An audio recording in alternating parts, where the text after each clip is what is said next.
Indian parents R literally লাজবাব। They are amazing. তারা তাদের বাচ্চাদেরকে সবকিছুতে ভর্তি করাবে। নাচ, গান, আঁকা, এভরিথিং।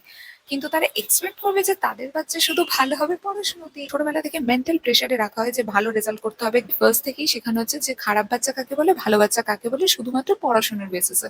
যদি তুমি ভালো রেজাল্ট করো, you are a good girl. আর যদি তুমি খারাপ রেজাল্ট করো, then you are the worst girl ever. Indian parents are so obsessed with education. তা লিটারালি আমি আজ অব্দি যাদেরকেই পড়িয়েছি তাদের বাবা মা প্রত্যেকেই তাদের বাচ্চাদেরকে সবকিছুতে ভর্তি করাবে আর এক্সপেক্ট করবে যে শুধুমাত্র তার বাচ্চা বেস্ট পারফরমেন্স হবে এডুকেশনে। আর এরপরে এই বাবা মা গুলি শ্রেয়া ঘোষালের ভিডিও দেখে তাদের বাচ্চাদেরকে বলবে, দেখ কি সুন্দর গান গায়, দেখেছিস, কেরিয়ার করতে হলে এরকমই করতে হবে।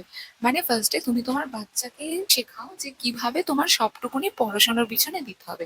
আর তারপরে গিয়ে তুমি তাকে ব্লেম করো যে তোকেও তো নাচ গান শিখিয়েছিলাম, তুই কেন এরকম হতে পারলি না। হিপোক্রেট।